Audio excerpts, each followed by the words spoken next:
I'm Miwa Messer. I'm the producer and host of Port Over, and I am so excited to have Caleb Gayle here with us. He has a master's in public policy and an MBA. He's a Radcliffe Fellow. He's a professor of journalism at Northeastern University. He's done a bunch of other things too. But more importantly, he's now the author of We Refuse to Forget, a true story of Black Creek's American identity and power. And it's a story that not a lot of folks know outside of Oklahoma and outside of the community, but I can guarantee you that once you have read this book and once you've heard Caleb, you will not forget this story in any way, shape, or form. So Caleb, thank you so much for making the time, because I know you've got 8 million projects happening, but we're really, really happy you could be here today. Okay, no, I mean it's a pleasure to be here. I feel honored, and it's just so dope to be in conversation with you about this book. And it means a lot. Yeah, this book is really, I think there are going to be some folks who are very surprised about this book. So I want to talk about you for a second before we get to the actual book Sure. itself. Because when you and I first met, you mentioned that your parents picked you all up and moved to Tulsa from New York. And That they did. suddenly you were living in Oklahoma. And that does sort of start your entry into the story. So can we start there and can we talk about your Sure. family? Sure. Yeah. I mean, I think to make it more strange is that my family is not only Black, as your listeners will or maybe they will know, maybe they won't know. But my family is also Jamaican, right? So talk about fish out of water, right? But I think that all of the things that usually attract people of all ages to New York, right? The excitement, the extreme levels of diversity, its relative unpredictability, its cosmopolitan nature, all read, I think, for my parents, especially raising young children, as all of the ingredients to make Sodom and Gomorrah, right? And I think that to some extent, the flatness, the predictability, the brown grass of Oklahoma just attracted my parents. I think there were a host of other reasons, but if I were to whittle it down to those, I think we'd be pretty close, right? I think that they wanted, to some extent, to kind of put their children a bit in the bubble wrap of Oklahoma, right? Which I think is part of what attracted them. Mm-hmm. And as a kid, who I wouldn't have known. I mean, there's more grass to play football and other sports, right? That's Right. all that I knew. But as I became older, I realized both how strange it was for us to make that move, but then even more than that, not only how strange it was, but perhaps what sort of universe it put me into and what sort of kind of questions of identity would be, smacking me in the face every time I woke up and walked around that city, that state. Okay, is that how your work started? Because, I mean, here you are, you've got multiple degrees. I just listed off, only a tiny bit of your CV, but you're the smartest guy in the room. And I say that literally. But here's the thing, you know how important story is. This is about the people. This is about the situations. This isn't just a history book where you're like, and then this happened on this day, on the da, da, da, da, da, da. You have latched onto a community that isn't necessarily directly yours, but it is because it's an Oklahoma story. It's a story of Black families that have been kicked out of their community. And we're going to go in depth there. But how do you end up with this love of story that teaches you how to get in and do the work? Growing up in the tradition I grew up in, right, in church, specifically Black church, everything is enmeshed in the story, right? A sermon is really, recounting stories, or not stories, recounting what people might count as facts from the Bible or any other sort of religious text is not enough usually in a Black church, right? You have to weave it into stories, the crescendo, the fall, the intrigue, the tension, the productive tension. And so when interacting, even as a kid, with other kids who look just like me, and hearing them say that they themselves were not, in their words, just Black, but that they would say, again, in their words, I got Indian in me, it haunted me, right? Mm-hmm. It told me that the kind of simple categories that I ordinarily would go with were not enough. And then when I found that I, as the son of Jamaican immigrants who's also Black, who hailed from New York, but then came to Oklahoma, my story couldn't fit neatly within the block box of Blackness as it's conventionally understood. And so to me, this story of, of the Black Creeks wouldn't be complete without tying it more clearly to a family, a set of people who once called the Creek Nation home. And to be honest, their story is as American as anyone else's. The story of Oklahoma and the forgotten nature of its Black history is as American gets. So to me, I couldn't, maybe it's the churchiness of my upbringing, but also kind of the haunting nature of these statements said in passing by kids who looked just like me but told me they weren't, that filled me with a curiosity to uncover how this history could be wedded to a story that didn't go in a straight line, that didn't have natural resolve or resolution. That's what got me here. Yeah, I'm going to quote you for a second. We often forget who we are, you write, because we've never been given a chance to remember properly. That's a lot of Americans' history. That's, for individuals and for regions and for our country in general. So you started this book as a piece for The Guardian when you were on staff there, right? Were you still in school when you were? I was. Okay. I did not like business school as much as you. That was not my zone. So I busied myself with the craft of writing, and writing also for The Guardian. Okay, so here you are learning how to tell a story for an audience in a different way through a newspaper. You find, if I'm correct, you find the Simmons family first, right? And then you sort of start working your way backwards from them. So would you introduce listeners to the Simmons family? Sure. They're likely the most curious group of people that your readers probably have not heard about, right? I found out about them in part because the person filing the suit, the attorney filing the suit, bore the last name Simmons, Demario Solomon Simmons, who in Tulsa is kind of he's the guy you call when there's an egregious violation of civil rights, regardless of what you look like. And so Demario was filing suit in part because his family had the progenitor of that family, a guy named Cow Tom, was in the eyes of some, a slave, in the eyes of his family, a free man who was Black, who they claim had jet black skin, but also was not just a citizen of the Creek Nation. He, at one point during the Civil War, was the chief of the Creek Nation, especially at some of its most arduous and difficult times.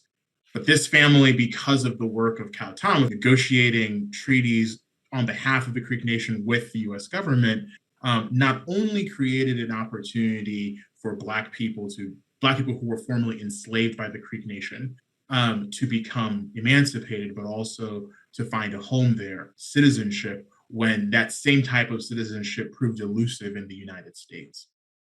So that's where the family comes from, and that foundation of citizenship kind of catapulted that family, right, beyond where many Black people could imagine being. But in 1979, that family's citizenship was lost. It was broken.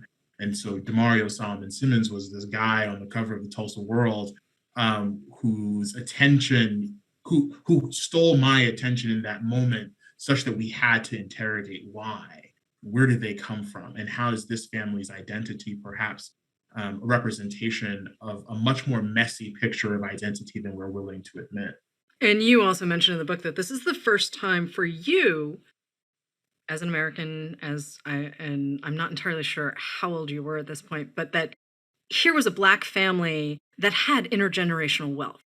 Yeah. And that their ancestors had, their previous family had done things for them that set them up in a way that was very different from your experience and your friend's experience of the world. And I think that's a really important point to make. And you even talk about being in graduate school, and it might have been a public policy class, because I think you referenced the Kennedy School, where you're saying it would take, you learned in a 2016 study that it would take 228 years for a Black family to make up the difference between their resources and a white family of a similar standing. And I think it's really important for people to understand the context of the Simmons too. I mean, there's oil money involved. There Hmm. is land. I mean, Hmm. Oklahoma is part of that big land grab that happened, or excuse me, land rush that Correct. Yeah. Yeah. happened. Yeah. And yet the Creeks who had been there before many other people were left out. Yeah. So the way in which I would kind of kind of think about this is that imagine for a second if Black people had gotten some form of reparations. Mhm. Imagine if well over 100+ years ago, we got the very same thing that white people got, which was the standing of citizenship, with all of its benefits, regardless of race, regardless of cultural background, Mhm. regardless of ethnicity, right? And what oftentimes, if I were to ask you to imagine it, it would be nearly impossible.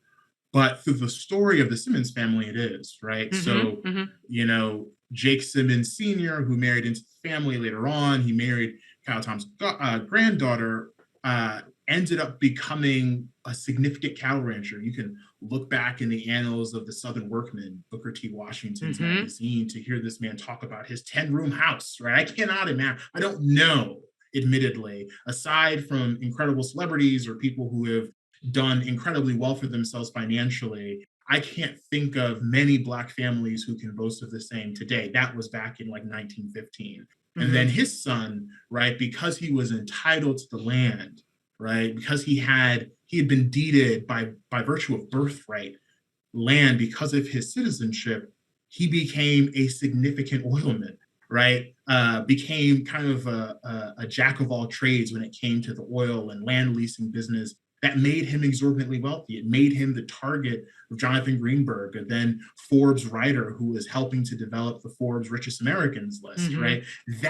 That is unimaginable. Now, I still can't really imagine it. Oftentimes, unless I had done this research and reporting, it would have felt something of a fiction, right? Right. And that fact that that family lived that way because of that citizenship is the very indictment of American citizenship as it approaches Black people who are not part of the Creek Nation. It serves as a reminder of what could have been if we were more imaginative about the ways in which we construct identity in America. If we were more imaginative about how we constructed citizenship and how we constructed recompense for those who had been left out of the American dream from the start. And the Creek community and the Creek culture was very sort of, if you are not doing well, your neighbor's going to step in and help you and plant your crops because you're sick. No one is going to leave you behind because you Mm, can't participate in the community. That everyone's sort of thinking of themselves as, in some ways, a unit, let's call it. mm, They're functioning in a very specific way. It's also partially because it's an agrarian society, and you can't really mm. leave someone behind if everyone has to plant their crops, because guess what? If you don't have enough food, you will die. So there is that piece of it, but all of a sudden, here's Benjamin Hawkins of the United States government, and we got to talk about Benjamin for a second, because he's the one who's been tasked, and a confidant of George Washington, and it's he's very much a part of what is becoming the US federal government. And Mhm. he has been tasked with bringing colonization and culture and civility, which is a word that makes me roll my eyes, to the Creek community.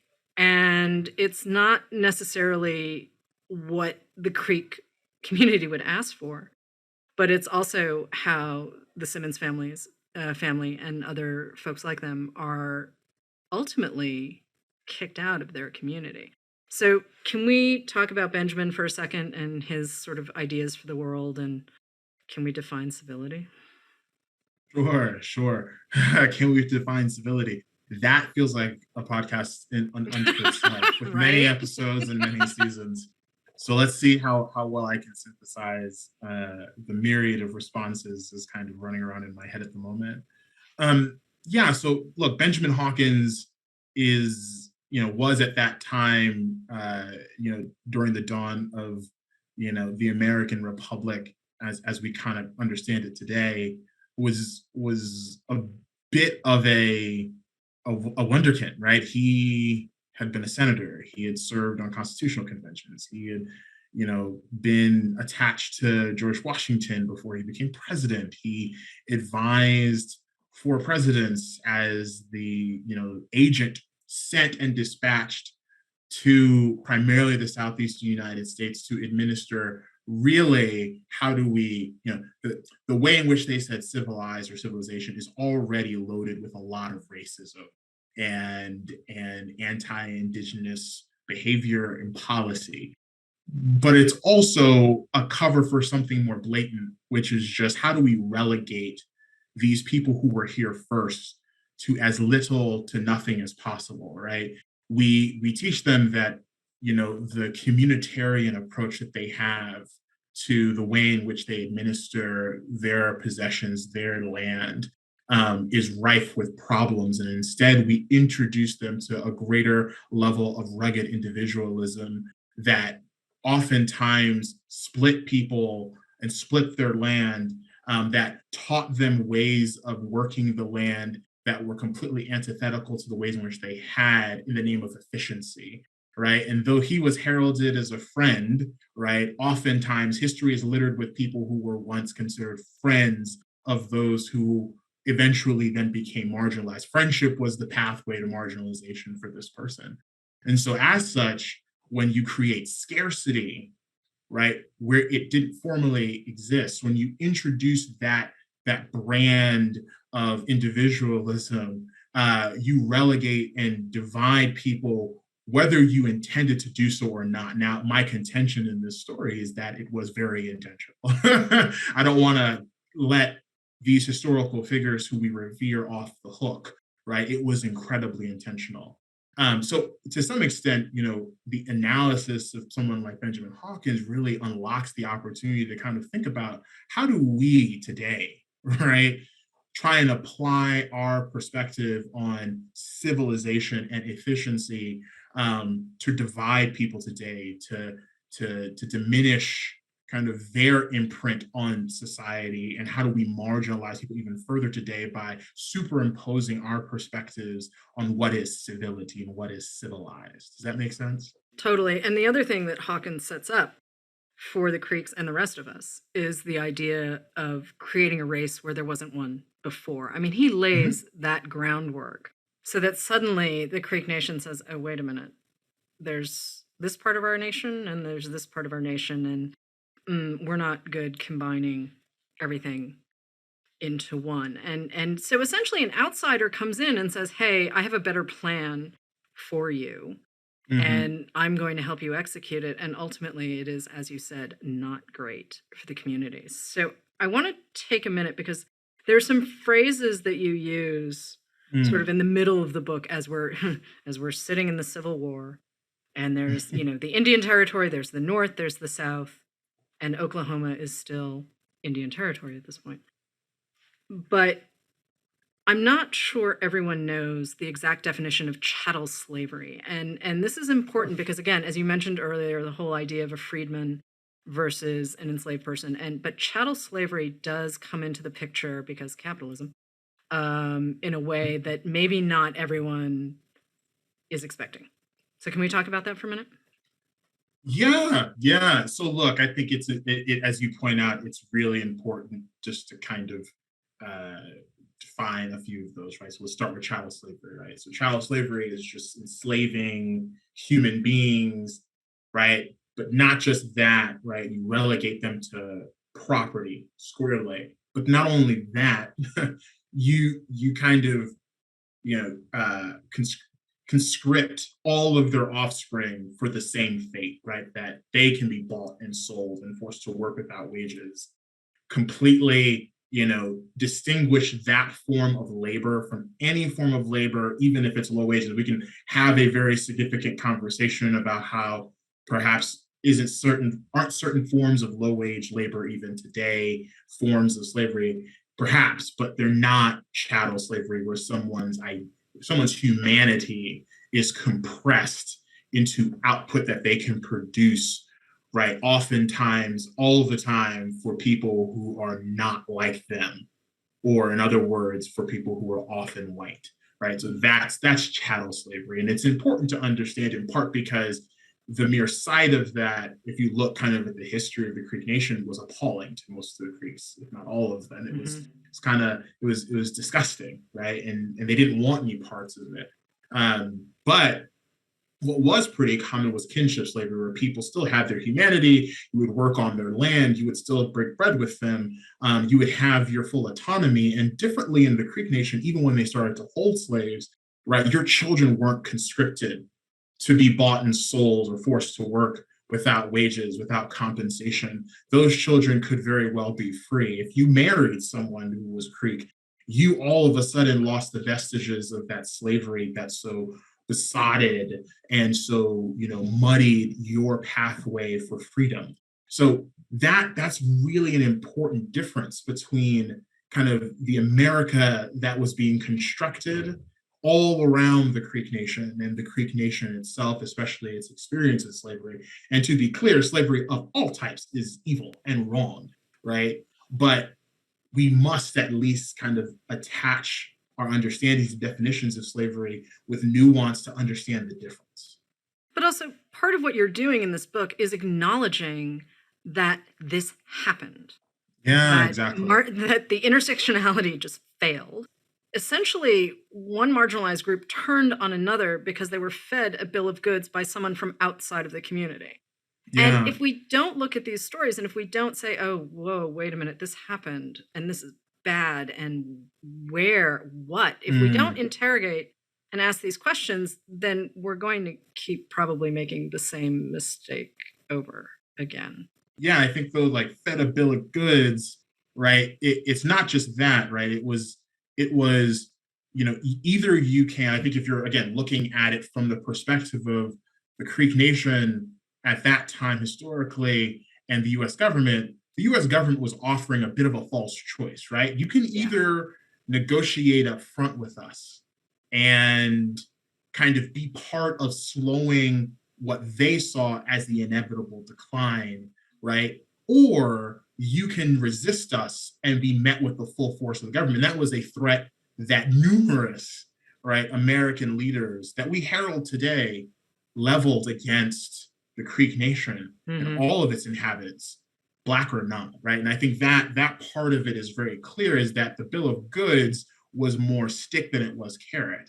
And that's kind of how the US has always dealt with those who are marginalized, right? Is with more stick than carrot. And if we don't remember that history, as you were mentioning, right, we're not just doomed to potentially repeat it, we're doomed to ignore it and see it for what it really is today. Again, race is a construct. Many of us know Yeah, this. You also define racist and racism in ways that might be new for some folks. So I do want to take a minute and talk about how you use them in the book, because I think it's a really important distinction to make. And again, we're going from point A to point B with some stops in the middle, but it is a direct line. It's a direct line from chattel slavery to where we are in our conversations about racist and racism. for sure. Yeah, I think that even growing up, I was so hesitant to assign racist and racism Mm-hmm. because it came with every ounce of pejorative sentiment that one could identify. And it also came with a certain level of, not being able to be redeemed from it, right? It Mm-hmm. came with that sentiment as well. And so I am, borrowing a great deal from Dr. Ibram Kendi, right, who kind of helps the reader understand, let's first of all kind of not assign the sort of pejorative value to the term. Let's use it as a way to assess outcomes, right, and outputs, right? And so, quite frankly, right, like I'm not in the game of reading the minds of people, right? Mm. I'm not there to ascertain or assess anyone's intent, right? I am here to be very clear that if our policy aims today or historically, in the case of the Creek Nation and its Black citizens, or the United States and how it treated the Creek Nation and vice versa, right? I'm only here to say that the outcomes had divisive, painful, and Mm. quite inequitable impacts on certain people, right? And it was almost always on account of the racism that they felt, that they demonstrated. So I don't think that, I think oftentimes we can't really get past conversations because we're so hung up on feeling bad and kind of individualizing the term racism or racist as opposed to identifying the actions as racist and as the outwork of racism. I think the other thing I'd say also is that we're denying the humanity of people, the fullness of people's humanity who have done racist things, right? Mm-hmm. We have the capacity for extraordinary good and incredible evil, racism being one of those evils. And so if we all of a sudden kind of remove and extract and choose to forget these stories, these narratives, these histories, we're then stripping away so many people's humanity, the opportunity set for them to be remembered both for their good and their bad. And, I want to go back to something you said slightly earlier about nuance, right? I mean, we're back in the Civil War. You can find 90 different people with 90 different opinions about the American Civil War, depending on where you're standing in a room, right? I mean, Sure. Ultimately, what we're looking at is a piece of lost American history. Mm-hmm. And it's centered on anti-Blackness, which is something that we still wrestle with as a country today. And you would think that we would be able to make some progress on some fronts. And wow, we are not showing such things.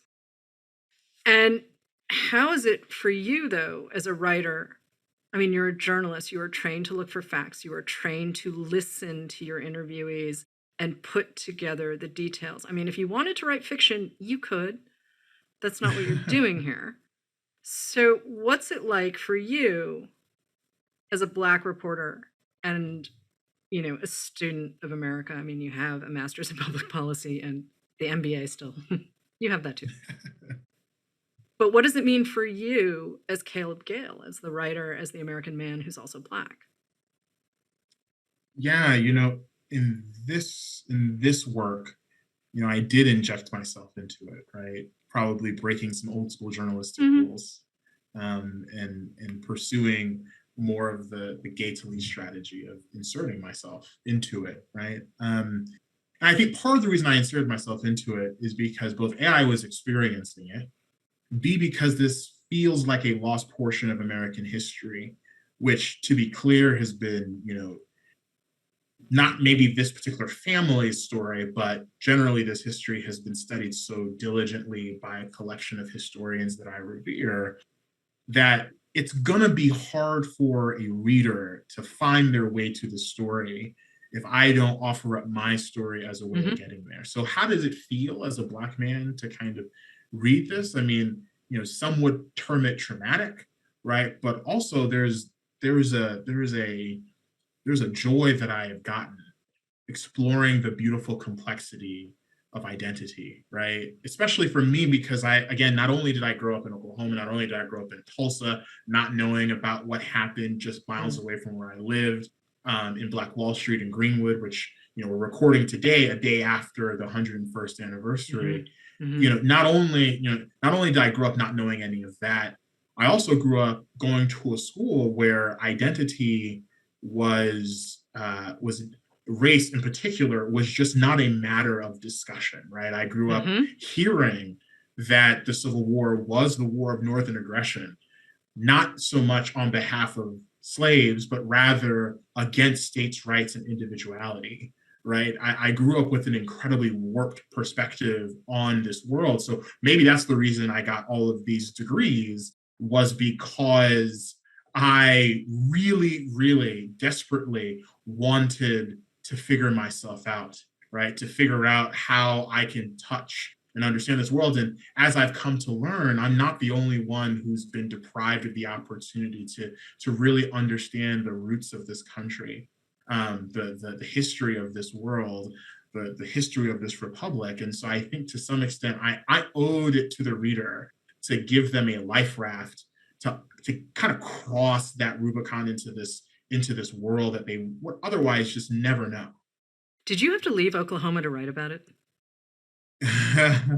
Yes, I think so. Yeah. Okay. Yeah, no, without a doubt. I don't think it would have been possible Hmm.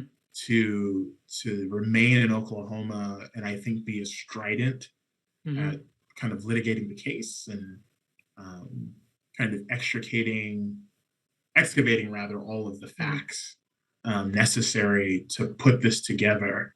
I think I had to leave Oklahoma also to kind of give myself the opportunity to view Oklahoma as what it is, which is probably the most imminent expression of what America does to people, right? Hmm. In every single way, America does a few things to marginalize people, and Oklahoma is perhaps the most imminent expression of that for sure. What do you mean? Sure, I mean, Oklahoma, formerly Indian Territory, was supposed to be the end of the United States government interfering in the lives of the various tribes that then compose what they then called, they being the US government, five civilized tribes, right? Um, but still, you saw the inventiveness, the creativity, the willingness to constantly survive, the willingness to take on the burden of your own liberation by marginalized people, right? Whether they were Black or Indigenous or what have you.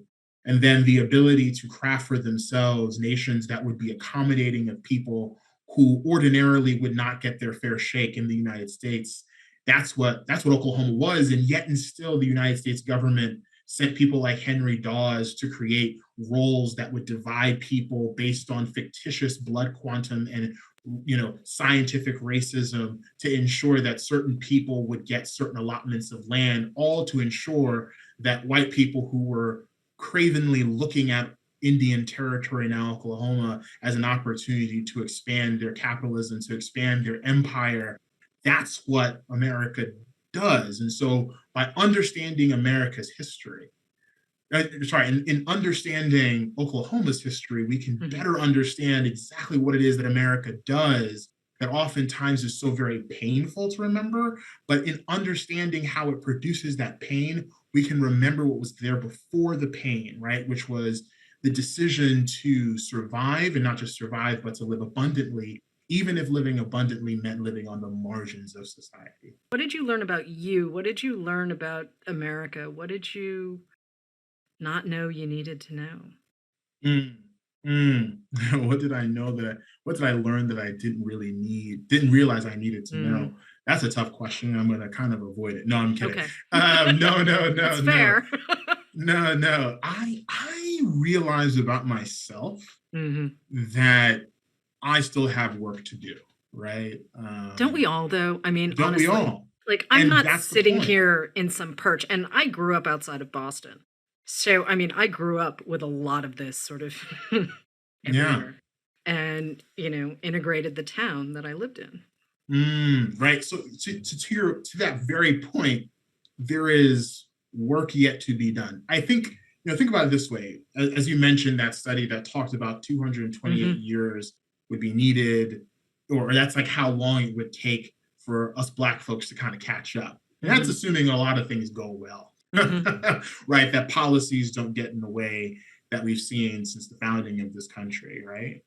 Um, but I think that all goes to say that like the enormity of the challenge cannot be solved for through a couple of pieces of legislation passed decades ago, can't be solved for despite what so many people thought is election signals through the election of a Black president. It cannot be solved for through police reform isolated in certain parts of the country. That this is an ongoing work that we're Hmm. signing up for. And so for me, hearing the story of the Simmons family kind of leading in many cases without really trying to lead, without Hmm. begging to Hmm. lead, leading the charge even today, it demonstrates that the work is not finished.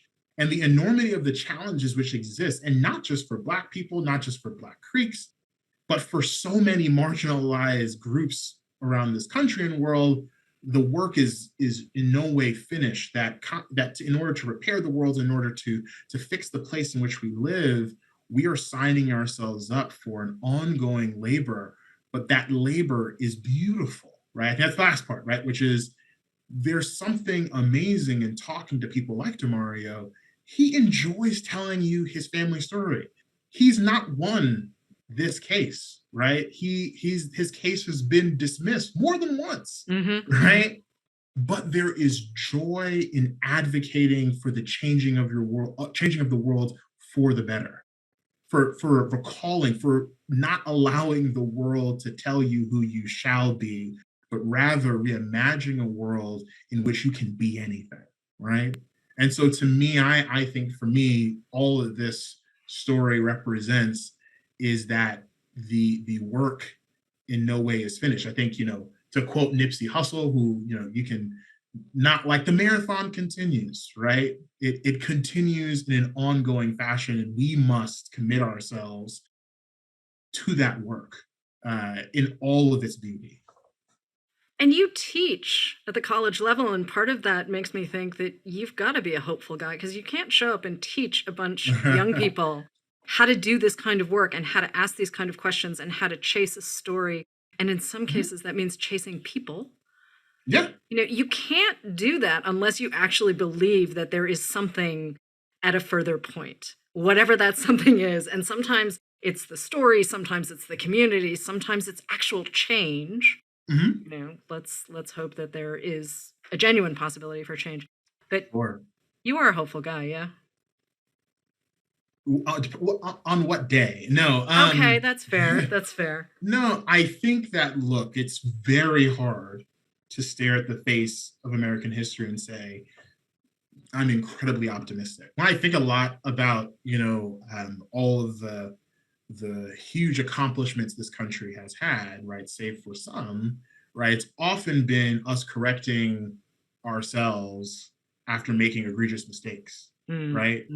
But at the same time, like, I will take issue in any person who understands the history of quite a few, if not all of our founders, whose income came from slaves, right? Not their part-time jobs, right, not their moonlighting gigs, but the way in which they ate was based on whipping people and subjugating them to chattel slavery.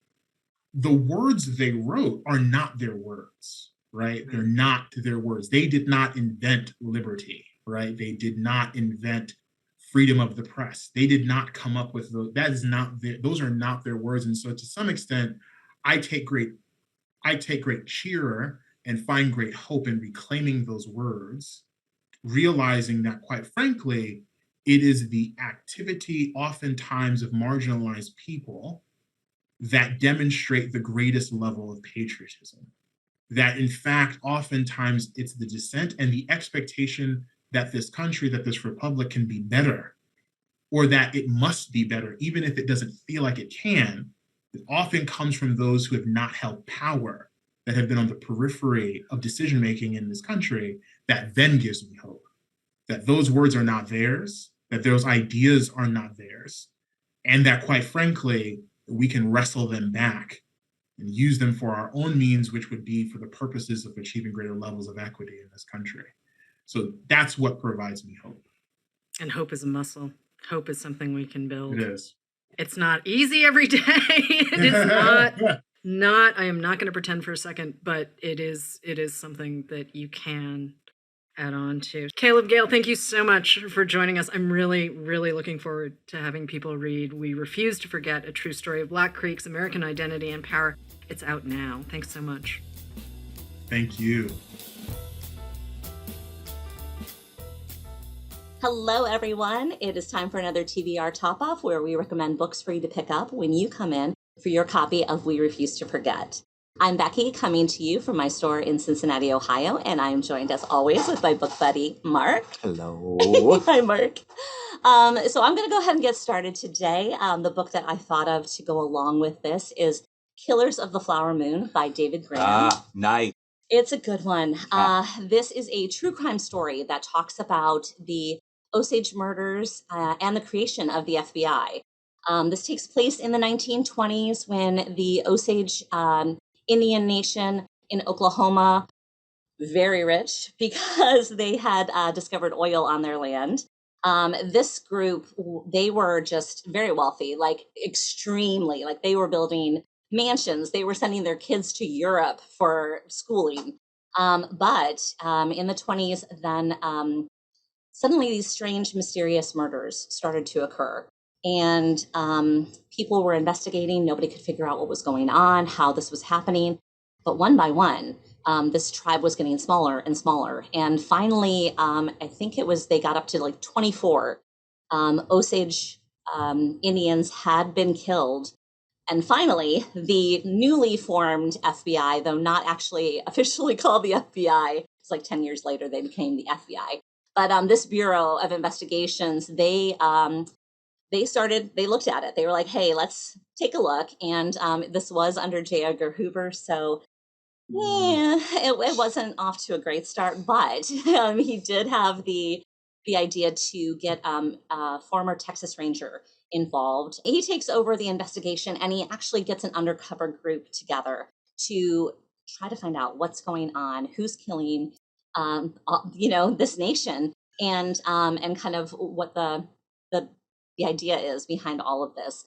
In his group of undercover agents, he actually is able to get one of the only Native American agents involved. I think there were maybe like a very small handful in the group at the moment. But anyway, they go undercover, and what they find is truly heinous. It's eye-opening. It's such an eye-opening book. Really, what an interesting part of it for me that I found was that the Osage Nation, they actually lived in Kansas. They had property there under Jefferson's agreement with them.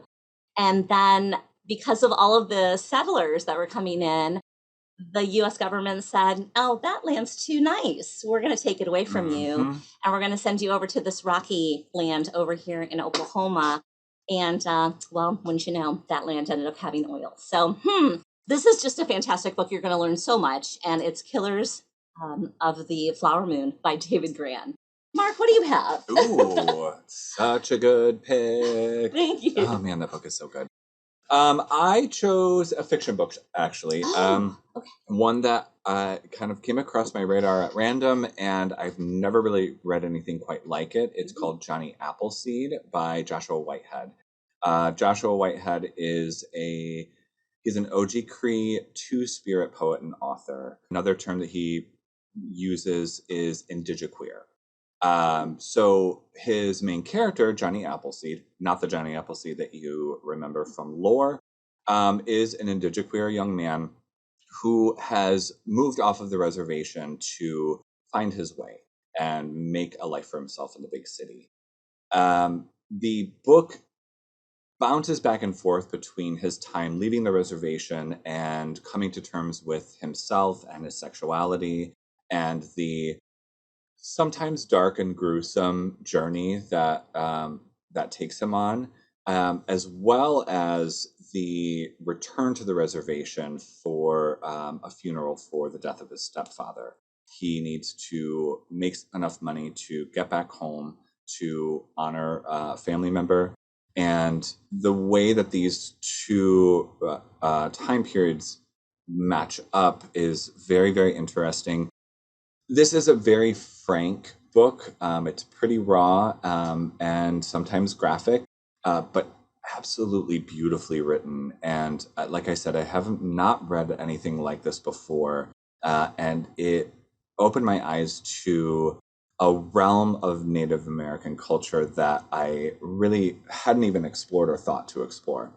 So if you are looking for a different facet of Native American life, please check out Johnny Appleseed by Joshua Whitehead. It is wonderful. That's really good. I love that we both picked books that were Native American in their kind of representation. Yes, but in very different ways. Very different ways. Yes. Yours, when you first said Johnny Appleseed, I did immediately. You're like, oh, how cute. I know him. It is not a cute book, but it is a fantastic book. It sounds very powerful. So yeah. All right, guys, that's all we have for today. Thank you so much for listening and watching to Poured Over. Please make sure to give us some support with a rating and subscribe so you never miss an episode. My name is Marc, coming to you from my Barnes & Noble in Cincinnati, and I'm joined by Becky. You can follow us at BN Westchester, or just follow Poured Over in general at Barnes & Noble. Pretty easy. Thank you all so much for this. Have a wonderful day and happy reading. Happy reading. Bye. Bye. Poured Over is a Barnes & Noble production. The show is available on Apple, Spotify, and Stitcher. Please rate and review us wherever you listen to podcasts.